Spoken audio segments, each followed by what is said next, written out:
Tujuan utama dalam membaca ayat-ayat Allah adalah untuk semakin mengenal Allah. Baik ayat kauniyah maupun ayat kauliyah, baik membaca ayat Quran maupun ayat alam. Apa? Untuk mengenal Allah, ma'rifatullah.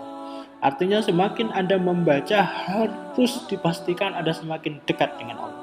Semakin Anda belajar komunikasi, semakin Anda dekat dengan Allah. Semakin Anda belajar fisika, belajar informatika, belajar yang lainnya, itu semakin Anda dekat dengan Allah. Kalau Anda semakin ahli, semakin mengerti, kok semakin menjauh dari Allah, maka itu satu hal yang perlu Anda pertanyakan. Ada yang salah di sini. Dengan semakin mengenal Allah, seorang hamba akan semakin takut. Khosyah. Khosyah itu bukan takut karena ketakutan, bukan, tetapi takut karena, kalau bahasa Jawa itu apa? Karena segan.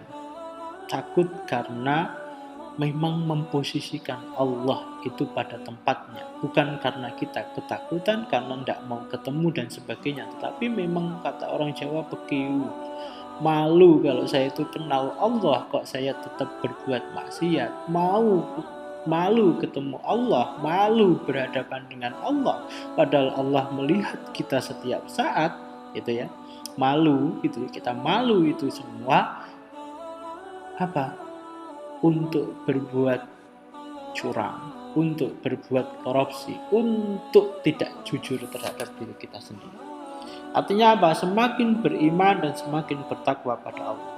Artinya sekalipun Anda menjadi ahli cendekiawan yang luar biasa, Anda harus ingat satu kewajiban lain yang harus Anda miliki, apa? Menjadi hamba yang paling tunduk pada Allah. Semakin tambah ilmu, semakin beribadah pada Allah. Itu harusnya begitu. Karena dua hal itu tidak bisa dipertentangkan sebenarnya. Kalau sampai pertentangan, maka kemungkinan kita salah memahami apa itu ilmu, atau kemungkinan kita salah memahami apa itu ibadah, atau bisa jadi kita salah memahami hubungan di antara ilmu dan ibadah. Ciri seorang hamba mengenal Allah dengan baik adalah meningkatnya iman, ketakwaan, rasa takut kepada Allah. Ya. Jadi ini beberapa ciri ya. Tujuan selanjutnya adalah selain tadi ma'rifatullah, mengenal Allah itu pada aspek ibadah, maka mengetahui, memahami sunnah-sunnah Allah, hukum-hukum Allah, sunnatullah, baik pada manusia maupun pada alam dalam bentuk takdir kauni. Pakai kaf ya, takdir kauni. Dengan memahami ini kita akan menjalankan perintah yang kedua, namanya khalifatullah fil ardh, menjadi khalifah sebagai wakil Allah di muka bumi.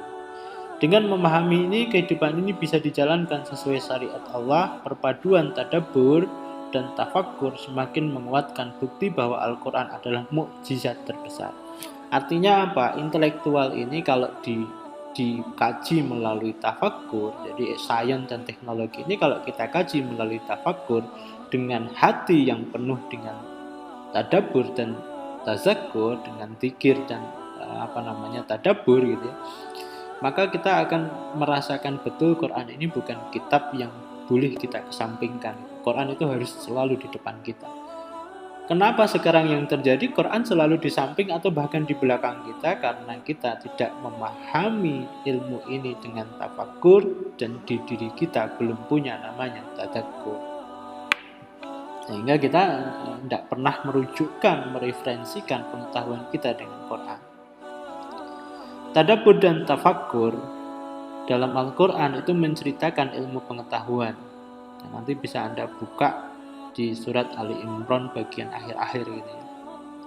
Ayat-ayat Al-Quran yang diturunkan di abad ke-7, di mana ilmu pengetahuan belum berkembang, sangat sesuai dengan ilmu pengetahuan modern.